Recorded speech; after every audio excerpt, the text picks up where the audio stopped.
Se ha dicho tanto sobre Soul que pareciera que no se puede decir nada nuevo de esta película. Vamos sin embargo a dedicar la segunda edición de cine continuado a esta cinta, pero no nos vamos a centrar tanto en la película. Vamos a tratar de analizar la recepción crítica que esta película ha tenido. Esta película ha sido muy comentada. Hay gente que dice que es una película magnífica, la califican casi que de obra maestra. Hay gente que dice que es una película sobrevalorada. Hay gente que dice que es una película que traiciona el espíritu de las películas de Pixar. Hay gente que dice que no es una película para niños, que es una película que se olvida de su público objetivo, que son los niños, o que debería ser el público objetivo de las películas de Pixar, que son los niños, que se trata de una película que no es para niños. Hay quienes dicen que es una película que se excede en la sermoneadera al público y, en fin, ha sido una película que ha generado reacciones encontradas. Vamos a tratar de entender esas reacciones, cuántas de esas reacciones tienen que ver con la realidad de la película y cuántas de esas reacciones tienen que ver con malas percepciones que tenemos nosotros de las películas de Pixar y malas percepciones que tenemos nosotros de las películas infantiles. Bienvenidos a la segunda edición de Cine Continuado.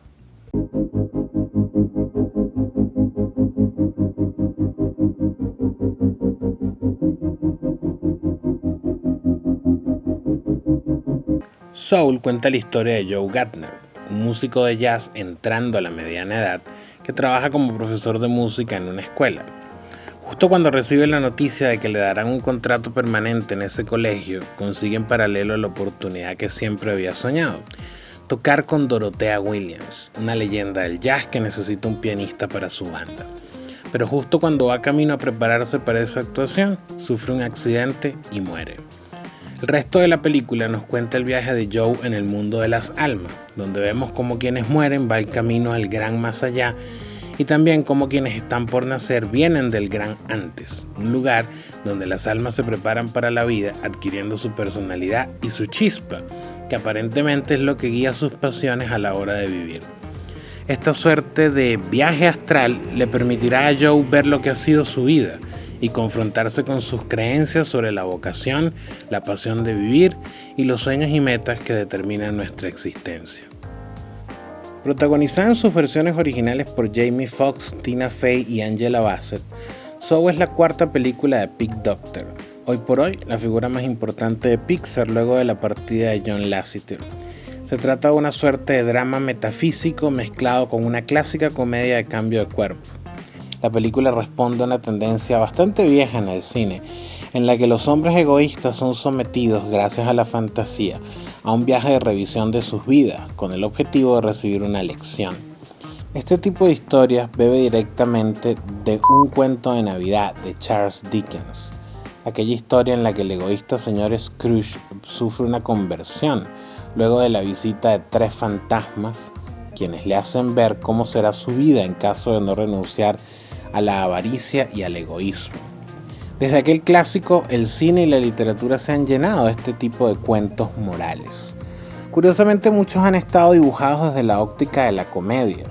Así lo vimos en Click con Adam Sandler, en Bruce Todopoderoso con Jim Carrey y en Family Man con Nicolas Cage.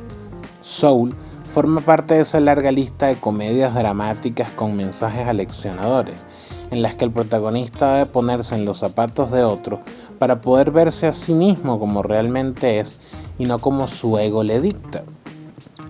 En ese sentido, la película tiene sus mayores aciertos. El mensaje es bastante acertado y la transformación del protagonista tiene sentido. La historia apunta a la diferencia que hay entre los sueños y los oficios, entre la felicidad de hacer lo que amamos y creer que la felicidad viene de lograr una meta en específico, mientras en el camino renunciamos al disfrute de la vida cotidiana y hasta el disfrute del mismo proceso que transitamos para lograr esa meta. En el campo de la comedia, en cambio, la película tiene sus mayores defectos. Si quitamos el mensaje central de la película, nos queda una típica y predecible comedia de cambio de cuerpo, aunque sin la gracia y carisma de otras cintas similares como Freaky Friday, por citar solo un ejemplo. Eso sin contar con las múltiples incoherencias del guión, sobre las cuales ya se han escrito varios artículos y también hay varios videos acá en YouTube. Además de ser una película que renuncia al sentido de la aventura y lo lúdico para centrarse a veces demasiado obviamente en el mensaje que quiere dar. Esta, por cierto, es una tendencia cada vez más común en el cine actual, un cine que está abusando del didactismo y de una suerte de simplismo aleccionador. Hemos visto cómo últimamente se sacrifican un tanto las historias, la ambigüedad o el desarrollo emocional de los personajes en aras de dar un mensaje en específico. Más allá de esto, al hacer el balance, yo creo que los números quedan en positivo. Se trata de una buena película de Pixar, entretenida y finalmente bastante conmovedora. La crítica, sin embargo, ha reaccionado de forma dual a la película.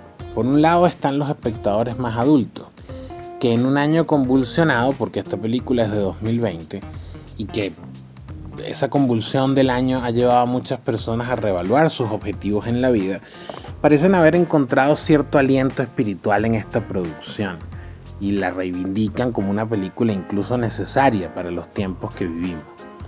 Y por el otro están quienes, más allá de que simpaticen o no con el mensaje de la película, señalan sus errores y hasta la acusan de ser una película que se sale de la tradición de Pixar, centrándose en un público exclusivamente adulto. Hay una nota que escribió el crítico argentino Leonardo Despósito, que señalaba que paradójicamente esta era la película con menos alma de la compañía productora.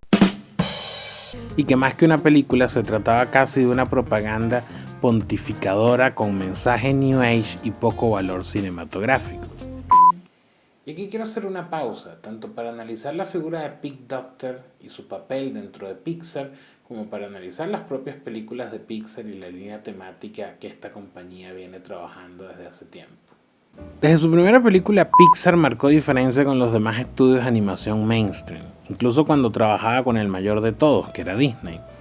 Apostando por historias que no subestimaban la inteligencia de los espectadores, el estudio de la lamparita siempre apostó por historias complejas, emocionalmente profundas y que trataban temas habituales de las películas para adultos, pero desde una perspectiva infantil. Esto es así desde los juguetes de Toy Story cuestionándose sobre su destino y lugar en el mundo, pasando por las hormigas insurgiendo contra el expolio fiscal en Bichos, los monstruos que convierten la corporación del miedo en una empresa de risas en Monsters, Inc., y hasta la gloria efímera y soledad intrínseca de los triunfos deportivos en Cars, que es la más floja de todas las películas de la productora. En ese contexto, Pete Docter, guionista de John Lasseter, el hombre fuerte de la empresa hasta su salida en 2018, siempre fue una figura interesante. Desde Monsters, Inc. hay dos temas que atraviesan toda su cinematografía. Por un lado, la aceptación del paso del tiempo y los cambios que vienen con él, que es como su gran búsqueda filosófica. Este era el conflicto de Riley en Intensamente, quien debía aceptar la llegada de su pubertad y de una nueva etapa con sus padres. Este también era el tema de Up, de hecho era el tema central de Up, donde un anciano debió aceptar la muerte de su esposa y afrontar sus últimos años en su ausencia. Y ahora es el tema de Soul, donde el protagonista no solo vive una transformación similar, sino que, al igual que el personaje de Alegría en Intensamente, poco a poco comprende que su ensimismamiento y, entre comillas, carácter soñador, lo ha hecho una persona incapaz de relacionarse con otros. El segundo tema de sus películas es más ligado a la estética y al carácter creativo de ellas. En las películas de Docter siempre hay un mundo en paralelo a la realidad, sea el de animales que pueden comunicarse en lenguaje humano, el de unos monstruos que viven detrás de la puerta o el de las emociones que están en nuestra mente. Y es allí donde el director ha sabido componer algunas de las películas más arriesgadas e imaginativas de Pixar. Porque la magia en Pete Docter no es como la magia de Disney, que siempre ha soñado con lo imposible. Este director prefiere imaginar el lado oculto de lo que ya existe, desde nuestros miedos hasta nuestra inestabilidad emocional. Esto también ha hecho que las películas de Docter, a pesar de ser muy imaginativas, no necesariamente sean dirigidas al público infantil. Creo que son películas que disfruta más un público joven, un público adulto joven, si se quiere. En tal sentido, yo no creo que estas críticas que ha recibido Soul sean correctas. Soul no es una película distinta a otras de Pixar y tampoco traiciona la estética y búsquedas temáticas de su director. De hecho, podríamos ver estas 4 películas casi como una tetralogía indirecta, cintas que comparten tanto los códigos narrativos como los códigos estéticos. Las críticas, o al menos creo yo, tienen que ver con que a diferencia de las 3 películas anteriores, Soul no es tan lograda y sus fallos narrativos terminan resintiendo el mensaje central, que a veces resulta demasiado obvio y machacón.